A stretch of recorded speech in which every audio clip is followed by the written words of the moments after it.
Madan Rathore press conference कर रहा है, वीरेंद्र जी, वो कह रहा है डोटासरा जी को आईना दिखा दिया। गंगानगर में जिला परिषद होता ना तो मैं आईना कंगा दोनों दिखा देता आज। राजस्थान की सियासत में इन दिनों जुबानी जंग काफी तेज हो गई है। हाल ही में सीकर के प्रधान जी का जाव गांव में आयोजित संविधान बचाओ सभा में प्रदेश कांग्रेस कमेटी अध्यक्ष गोविंद सिंह डोटासरा और नेता प्रतिपक्ष टीकाराम जूली ने भारतीय जनता पार्टी और उनकी राज्य इकाई पर जमकर निशाना साधा। भाजपा में बड़ी संख्या में कांग्रेस नेता और कार्यकर्ता शामिल हुए। डोटासरा ने भारतीय जनता पार्टी प्रदेश अध्यक्ष मदन राठौड़ पर तंज कसते हुए कहा कि लक्ष्मणगढ़ में एक पार्षद की जीत पर प्रेस कॉन्फ्रेंस करना हास्यास्पद है। उन्होंने कहा, एक पार्षद क्या जीत गया, मदन राठौड़ प्रेस कॉन्फ्रेंस कर रहे हैं कि डोटासरा को आईना दिखा दिया जाएगा। अगर श्री गंगानगर या भरतपुर में उपचुनाव करवाओ तो मैं दूध का दूध और पानी का पानी साफ तौर पे हो जाएगा। उन्होंने कहा, अगर श्री गंगानगर में जिला परिषद का चुनाव होता है तो मैं मदन राठौड़ को आईना और कंघा दोनों दिखा देता। इतनी सी जीत पर आप इतने खुश हो गए कि प्रेस वालों को बुला लिया। गुज्जर आंदोलन को भी लेकर डोटासरा ने भारतीय जनता पार्टी को घेरा। उन्होंने कहा, भारतीय जनता पार्टी के नेता मदन राठौड़ इस आंदोलन के लिए कांग्रेस नेताओं यानी कि सचिन पायलट और अशोक गहलोत को जिम्मेदार ठहरा रहे हैं, जबकि सच्चाई यह है कि इस आंदोलन की शुरुआत खुद भाजपा के पूर्व प्रत्याशी विजय बैंसला ने की थी।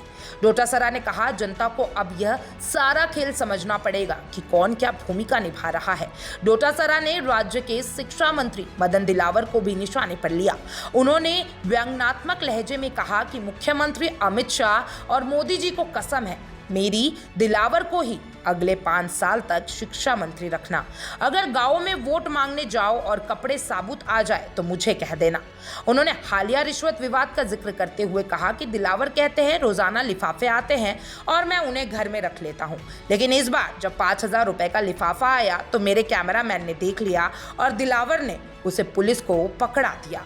अरे भैया, पैसे देने वालों को भी समझना चाहिए था 50,000 से कम में कोई मंत्री नहीं मानता। सभा में नेता प्रतिपक्ष टीकाराम जूली ने भी भाजपा पर जोरदार हमला बोला। उन्होंने कहा, भारतीय जनता पार्टी सरकार संविधान को खत्म करने की दिशा में काम कर रही है। संविधान को बार बार संशोधित करने की कोशिश की गई है।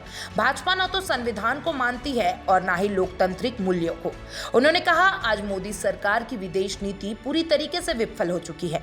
ऑपरेशन सिंदूर के समय कोई भी देश भारत के साथ खड़ा नहीं हुआ।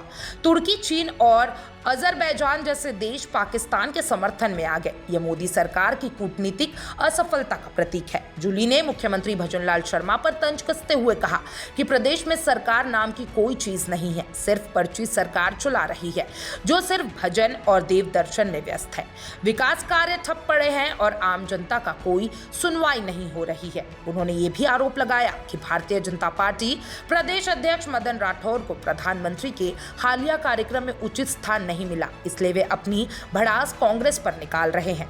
सीकर में हुई संविधान बचाओ सभा में कांग्रेस नेताओं ने जिस आक्रामक तेवर के साथ भाजपा पर हमला बोला, उससे स्पष्ट है कि आने वाले समय में राज्य की सियासत और गर्म होने वाली है। एक और जहां कांग्रेस भाजपा पर जन विरोधी नीति और असफल नेतृत्व का आरोप लगा रही है, वहीं भाजपा भी कांग्रेस के बयानों को जवाब देने में पीछे नहीं हटने वाला। विधानसभा चुनाव की तैयारियों से पहले इस तरह की जुबानी लड़ाई निश्चित तौर पर दोनों दलों के बीच राजनीतिक गर्मागर्मी को बढ़ा देगी। आप क्या सोचते हैं राजस्थान राजनीति के बारे में और कांग्रेस और भारतीय जनता पार्टी के बारे में? कमेंट बॉक्स में जरूर बताइएगा और तमाम ऐसे अपडेट्स के लिए चैनल 4 न्यूज़ राजस्थान के साथ बने रहें।